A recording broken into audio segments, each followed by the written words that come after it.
शिव की चर्चा कोई कथा नहीं, ये कोई उपदेश नहीं है, ये कोई प्रवचन नहीं है, ये कोई सत्संग नहीं है। शिव की चर्चा व्यक्ति के आध्यात्मिक और मानसिक तल पे जागरण का है।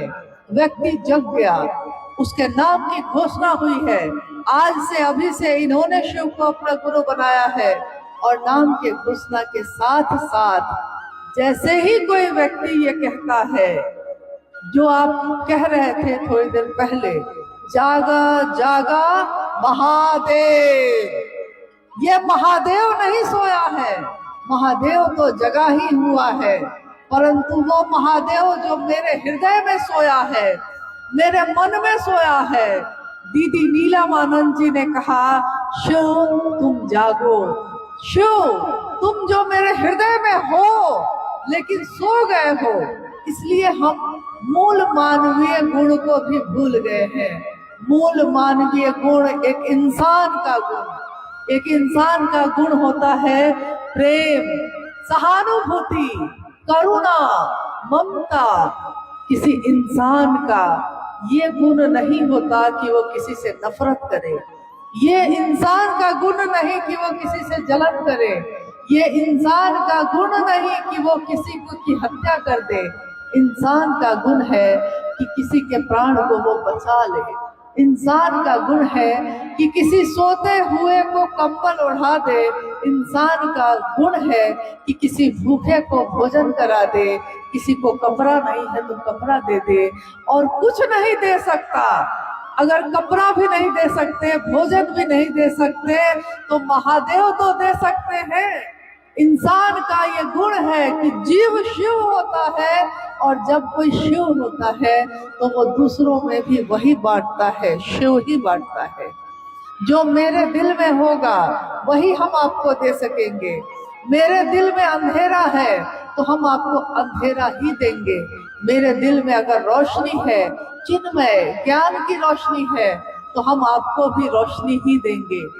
किसी के हाथ में जलता हुआ दिया हो और वो एक अंधेरे घर में प्रवेश करे, तो उस अंधेरे घर में भी उस दिए से रोशनी होगी।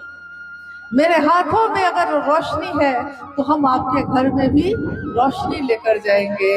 मेरे दिल में अगर महादेव धड़केंगे तो हम आपके दिल में भी महादेव को ही धड़काएंगे। हम अपने घर को साफ सुथरा कर लेते हैं। हम अपने लौकिक घर को, जो छोटे छोटे घर है हमारे, हम उसकी सफाई करते हैं, सुगंधित स्प्रे कर लेते हैं। सुगंध ही सुगंध है घर में। परंतु मेरे घर में अगर सुगंध है और पूरा परिवेश बाहर का गंदा है, कचरे से भरा हुआ है, तो याद रखिएगा कि घर में सुगंध छिड़कने से सुगंध नहीं आती जब तक कि परिवेश भी सुंदर ना हो। और जिस तरह मेरा घर सुंदर हो जाए, मेरे घर में शिव का वास हो जाए, हमारी कोशिश होनी चाहिए कि परिवेश भी सुंदर हो, ये दुनिया भी सुंदर हो। शिव मेरे हो तो दुनिया के भी हो जाए। इसीलिए साहब ने कहा, शिव जन जन के गुरु है। शिव किसके हैं? एक व्यक्ति के नहीं है, एक परिवार के नहीं है। शिव जन जन के हैं, हर व्यक्ति के हैं। हर व्यक्ति में शिव बनने की पात्रता है। यहाँ लौकिक जगत में हम अमीर हो सकते हैं, गरीब हो सकते हैं। लौकिक जगत में कोई पदाधिकारी हो सकता है, कोई खेती करने वाला किसान हो सकता है, परंतु शिव की दुनिया में सब एक है। दरबार में सच्चे शिव गुरु के दुख दर्द मिटाए जाते हैं। सदियों से सताए लोग यहाँ सीने से लगाए जाते हैं। ये सदियों से सताए लोग, जो अब कोई भी जाति के हो, कोई भी धर्म के हो, किसी भी संप्रदाय के हो, लेकिन महादेव उनको सीने से लगाते हैं।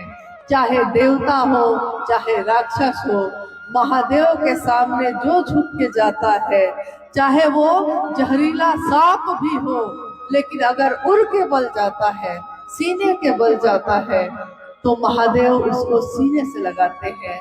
महादेव उसको अपने गले का हार बनाते हैं।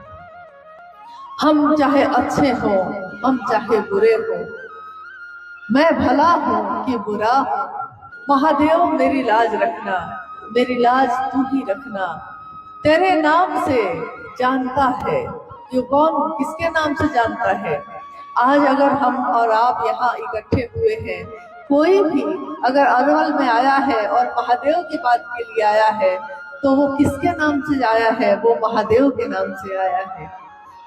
मुझे जानता है गुरुवर तेरे नाम से जमाना, महादेव के नाम से ही जमाना जानता है। अगर महादेव का नाम न होता तो जमाना नहीं जानता। जमाने में तो हम पहले भी थे, मगर महादेव के सामने समर्पण किया किसी ने, महादेव के सामने झुक गया कोई, तो वो महादेव का हो जाता है। और जब वो महादेव का हो जाता है, जब ये दिल किसी के प्रेम में डूबता है, तब कोई मंसूर सूली पे चढ़ता है, तब कोई मीरा गली गली महादेव के गुण गाने निकलती है। वो तो लागी लगन, मीरा हो गई मगन, वो तो गली गली हरि गुण गाने लगी। जब कोई मीरा होती है, प्रेम में डूबती है, कोई गुरु मिलता है रैदास, उसके हृदय में छिपे हुए प्रेम को प्रकट कर देता है, तब वो मीरा चुप नहीं बैठती, वो महलों में नहीं सोती, वो गली गली हरि के गुण गाने लगती है और महलों में पली बन के जोगन चली। जैसा हमारी माँ नीलम आनंद चलने लगी, महलों में पली, एक राज परिवार की बेटी, एक डिप्टी कलेक्टर की पत्नी, और जिनके घर में, ससुराल मायके में हर जगह वैभव और ऐश्वर्य बिखरा हो, वो साहब हरिंद्रानंद जी के साथ, शिव के शिष्य के साथ कदम से कदम मिलाकर घर घर जाने लगी, खेतों में जाने लगी, ट्रैक्टर पे बैठकर जहाँ रास्ते ना हो उन रास्तों पे भी कीचड़ से लिपट के भी वो अपने महादेव का संदेश पहुंचाने लगी। क्योंकि ऐसी लागी लगन, क्योंकि महलों में पली थी लेकिन बन के आज जोगन। जोगन कौन होती है? जो शिव के प्रेम में डूब जाए, जो ईश्वर के प्रेम में डूब जाए, उसके मन को फिर धैर्य नहीं होता, वो फिर घर में बैठ नहीं पाती, उसके मुंह से निकलता ही रहता है महादेव महादेव। और महादेव ये कौन है? महादेव किस महादेव की बात हो रही है? किस महादेव के गुरु स्वरूप की बात हो रही है? वही शिव जो भारत भूमि के कण कण में है, पूरे विश्व जिसकी इच्छा का प्रतिफल है, कण कण में महादेव है और कंकर कंकर में शंकर है। उस धरती के रहने वाले हम लोग शिव को भूल जाएंगे तो नहीं चलेगा।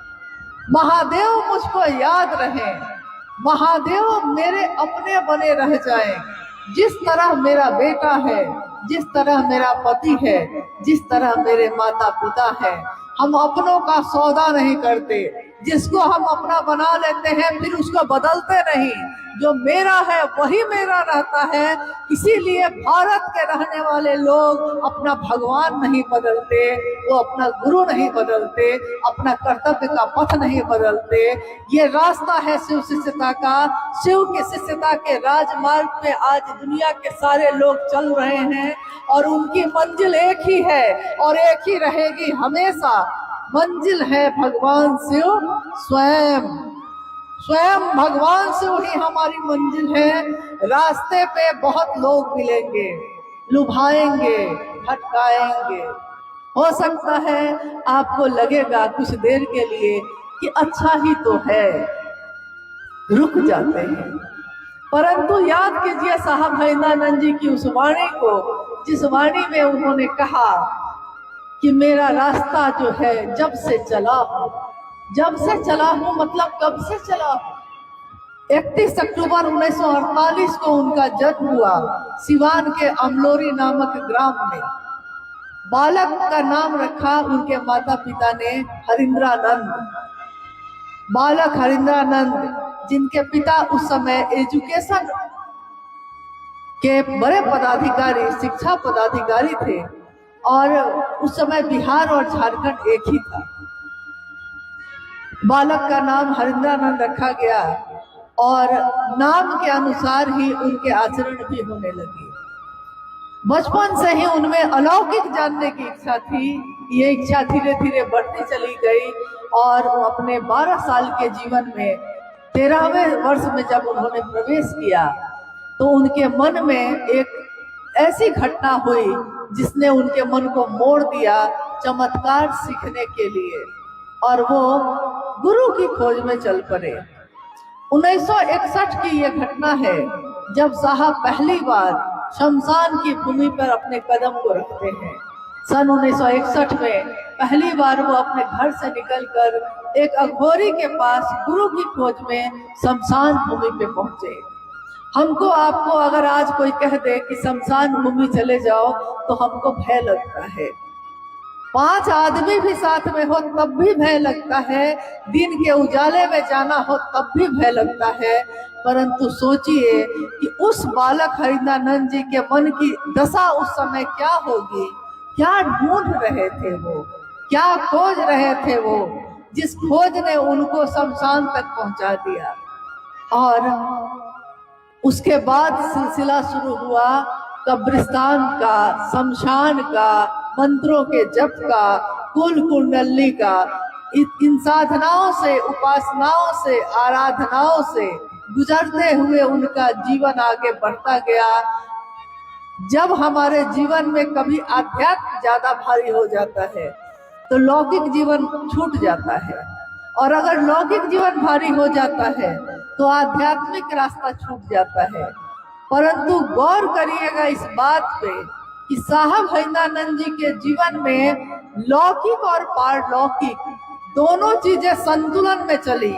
एक तरफ वो रातों को रात भर शमशान साधना कर रहे थे और एक तरफ दिन में स्कूल पढ़ते हुए गुजरते गए, कॉलेज में चले गए, कॉलेज की पढ़ाई भी कर ली, फिर वो लॉ कॉलेज पटना में दाखिला करके कानून की पढ़ाई करने लगे। ये समय था सन 1971-72 का। सन 1972 22 मई दीदी राजमणि नीलम आनंद के साथ उनका विवाह हुआ मनातूगढ़ जो पलामू में है, और उसके बाद भी उस समय भी वो शमशान साधना कर ही रहे थे।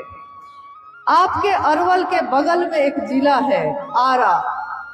आरा के गांगी शमशान में लगभग प्रति रात पटना से वो आते आरा और रात भर उस शमशान में साधना करते लौट जाते।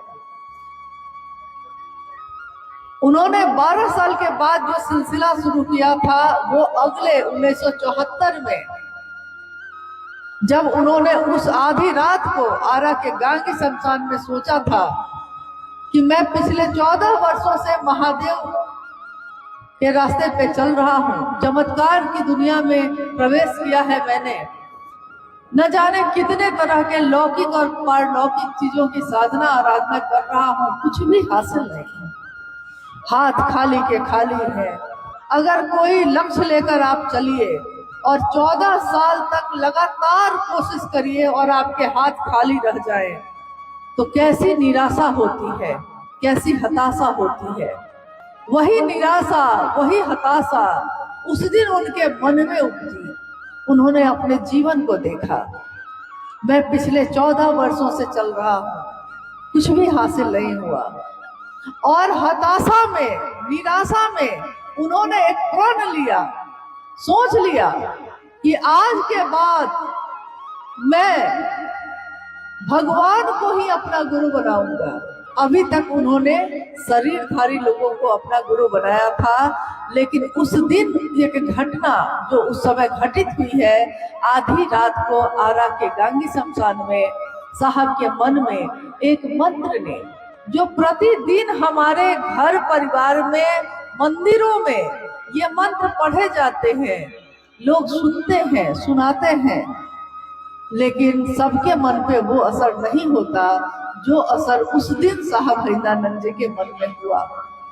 उनके मन में अचानक, देखिए मन अदृश्य है, मन दिखाई नहीं देता, लेकिन ये मन ही हमारे पूरे जीवन को चलाता है। मन ही सुख और दुख लेता है, मन ही पराया और अपना समझता है। उस दिन उनके मन में एक श्लोक गूंज उठा। श्लोक था, गुरुर ब्रह्मा गुरुर विष्णु गुरुर्देव महेश्वर, गुरु साक्षात पर ब्रह्मा तस्मै श्री गुरुवे नमः। गुरु में ब्रह्मानी शक्ति होती है, गुरु में वैष्णवी शक्ति होती है, गुरु में रुद्रानी शक्ति होती है, यहाँ तक कि गुरु स्वयं परम ब्रह्म परमात्मा होते हैं। और साहब ने सोचा कि जब गुरु परमात्मा होते हैं, वो परमात्मा गुरु क्यों नहीं है? मैं क्यों भटकूं दुनिया में, दुनिया बनाने वाले के पीछे क्यों न जाऊं? और उन्होंने भगवान शिव को अपना गुरु बना लिया। 1974 के बाद से लेकर फिर वो बिहार प्रशासनिक सेवा में आए और डिप्टी कलेक्टर के पद पे पदस्थापित होते हुए साहब का जीवन आगे बढ़ा है। 1982 में जब वो पाटन में बहुत सारे चमत्कार होने के बाद मधेपुरा गए, पहली बार उन्होंने लोगों से महादेव की बात करनी शुरू की। लोगों ने कहा कि कोई नई बात नहीं है। कौन सी नई बात आप कह रहे हैं? ये तो पहले भी शास्त्रों में भी लिखा हुआ है। साहब को झटका लगा। उनको लगा कि जिस बात को मैं रहस्य समझ बैठा था, वो लोग कहते हैं कि ये किताबों में लिखा है। तो पहली बार उन्होंने किताबें मंगवाई और किताबों का अध्ययन किया, पुराणों का, वेदों का, उपनिषदों का, साहित्य का, तंत्र साधना का, तंत्र और साहित्य का, यानी सभी ग्रंथों का जब उन्होंने अध्ययन किया तो उन्होंने पाया कि ये बातें किताबों में लिखी हुई थी। जो बातें किताबों में हजारों साल से लिखी हुई थी, उसको कोई भी अपने जीवन में उतारने को तैयार नहीं था। जगत गुरु शिव गुरु के पद पे बैठे थे, परंतु जमाने में कोई उनका शिष्य न था। पूरे शास्त्रों को देख लिया उन्होंने, 112 शिष्य और प्रशिष्य का जिक्र था, इसके अलावा किसी का जिक्र नहीं था। यानी लोग शिव के शिष्य हुए ही नहीं। बहुत सुंदर चीज हो, कैंसर की दवा है, लेकिन कोई कैंसर की दवा खाकर उसका इलाज करने को तैयार नहीं है। तो जिसको मिल गई होगी वो दवा, तो वो दूसरों में बांटेगा ही बांटेगा। तो जिस समय साहब के जीवन में ये शिव गुरु की शिष्यता उतर गई, उन्होंने जो आध्यात्मिक आह्लाद, एक आनंद, एक खुशी उनके हृदय में आई, उसको उन्होंने लोगों के जीवन में बांटने का प्रण किया। इसीलिए 1982 के बाद से 1986, 1990 और 90 के बाद 20वीं और 21वीं सदी से तक में महादेव का ये संदेश आज जगह जगह पहुंच रहा है। ये संदेश मेरा नहीं है, ये संदेश आपका भी नहीं है, ये संदेश है शिव के शिष्य साहब हरिनानंद जी का। आइए भगवान शिव को अपना गुरु बनाइए, आइए। और ये कहकर उन्होंने जो उद्घोष किया था, आज आपने बार बार सुना है कि आओ चले शिव की ओर की पंक्ति साहब ने कही। आओ चले कहा, ये नहीं कहा कि जाओ, उन्होंने कहा आओ चले, यानी मेरे साथ चलो। तो मेरे साथ उस रास्ते पे चलो। कहाँ? ये मानव का, इंसान का शिव की तरफ उन्मुख होने का उद्घोष है। ये उद्घोष नहीं, जय घोष नहीं, ये कोई नारा नहीं है, ये मानव का शिव की दिशा में चलने का, ऊर्ध्वमुखी होने का रास्ता है। और इसीलिए साहब श्री ने बार बार कहा कि व्यष्टि का नकाब हटाइए, समष्टि की ओर चलिए। व्यष्टि का अर्थ होता है व्यक्ति, इंसान, समष्टि का अर्थ होता है दुनिया, समाज। व्यष्टि का नकाब, आज हर व्यक्ति अपने चेहरे पे नकाब लेकर बैठा है, कोई दिल से नहीं मिलता, सबके चेहरे पे एक नकाब है, दिल से मिलने में घबराहट है, हर व्यक्ति दिमाग से मिल रहा है। साहब कहते हैं, शिव के शिष्य साहब हरिनानंद जी कहते हैं, व्यष्टि का नकाब हटाओ। जो तुमने आवरण चढ़ा रखे हैं अपने अपने चेहरे पे, अपने मन पे, उस व्यष्टि को हटाओ, उस नकाब को हटाओ और दिल में महादेव की शिष्यता लेकर समाज में उतरो। समाज को महादेव से जोड़ो, शिव से जोड़ो।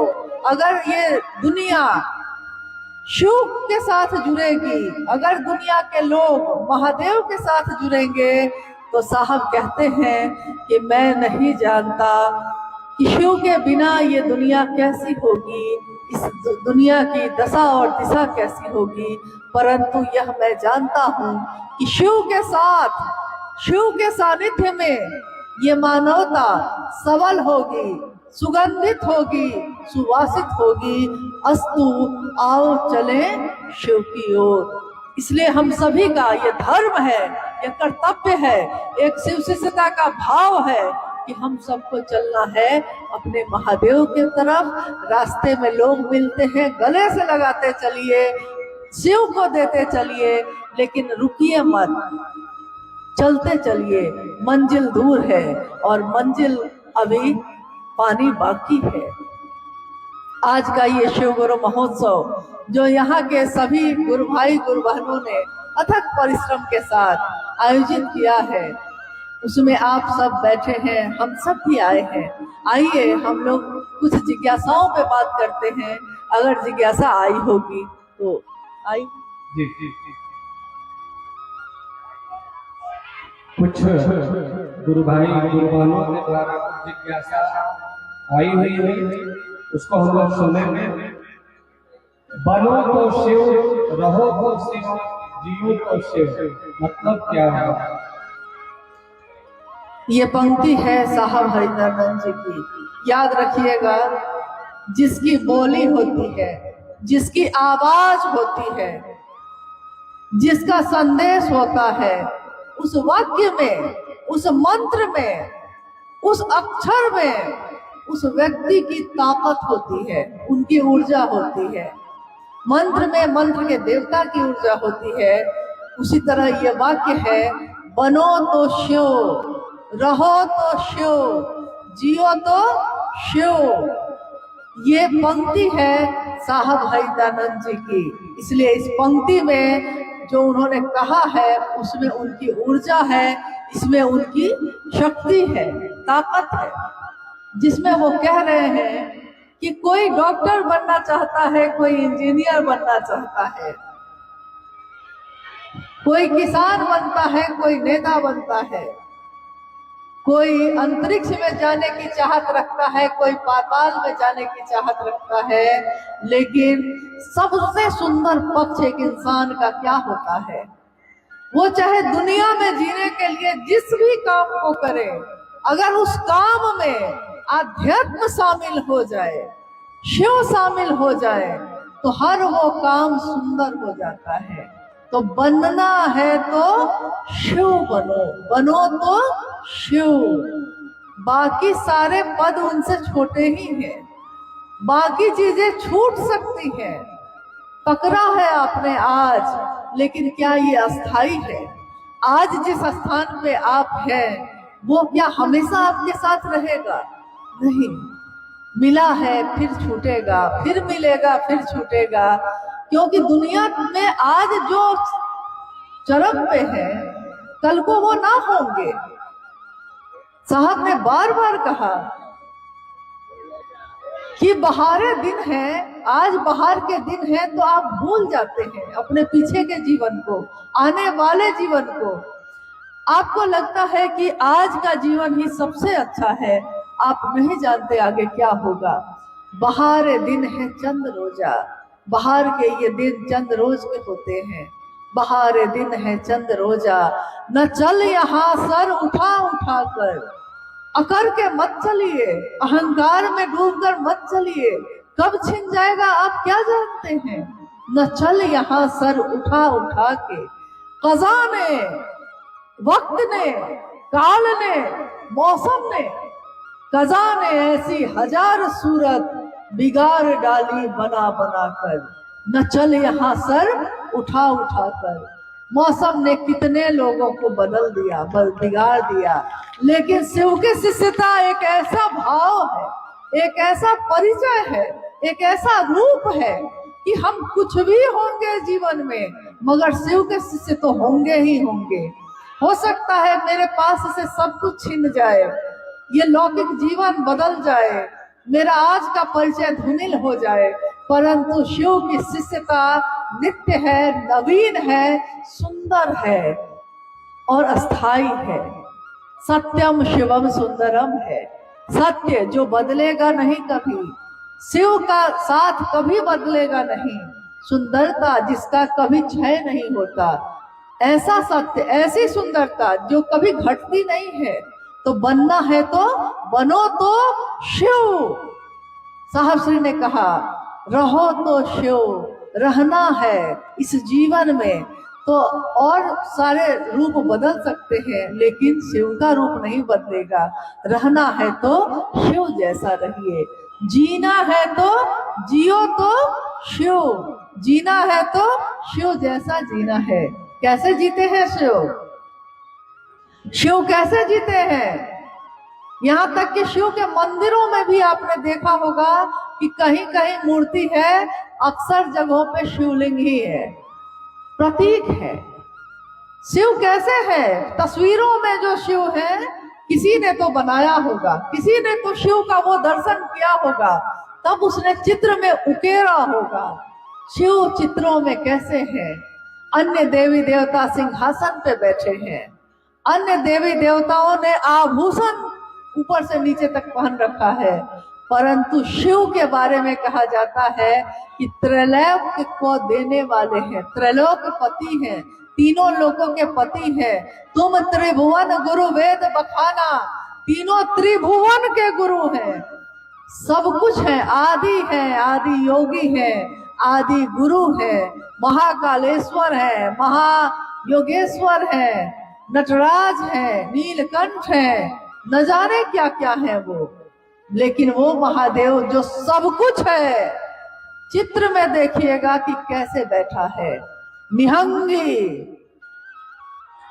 शरीर पे कोई वस्त्र नहीं, चिता का भस्म लगाए, मौत ही सच है, इसको दर्शाते हुए चिता का भस्म जिनके शरीर पे लगा है, कलंकित चंद्रमा जिनके माथे पे शोभायमान है, और विषधर भुजंग जिनके गले का हार है, वो शिव कैसे बैठे हैं?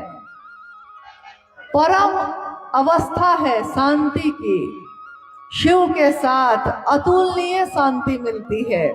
सब जगह पे उतार चढ़ाव हैं, तरंगे हैं, परंतु शिव के पास अघोर है, वो अघोर जो किसी भी तरह से घोर नहीं होता, जो कुछ भी होने से परम शांत है।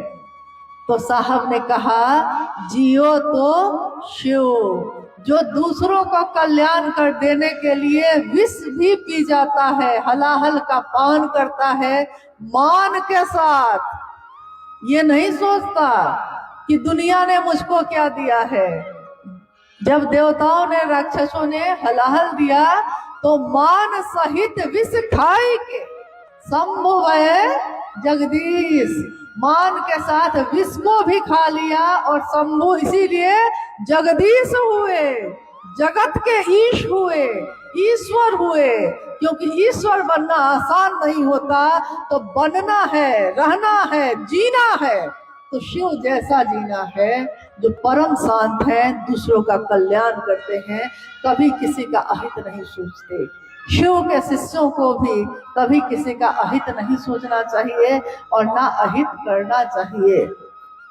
दूसरों का कल्याण करने में महादेव हमेशा अपने शिष्यों का साथ देते हैं, मदद करते हैं, इसलिए शिव का साथ लीजिए। अगली जिज्ञासा है कि साहब कहा करते थे भीड़ का कोई गणित नहीं होता, आखिर इस पंक्ति का भाव क्या था? देखिए, भीड़ बहुत जगहों पे होती है, मेला लग जाए तब भी भीड़ हो जाती है, नाच का आयोजन हो तब भी भीड़ लग जाती है, कहीं कोई ऐसा कार्यक्रम फुटबॉल क्रिकेट चल रहा हो, खेल का मैदान हो, वहां भी भीड़ लग जाती है। तो भीड़ का कोई गणित नहीं है। यानी भीड़ को देखकर आप ये नहीं कह सकते कि सारे लोग खेलने वाले होंगे, क्योंकि बहुत सारे लोग देखने वाले होंगे, तमाशा देखने आए हैं।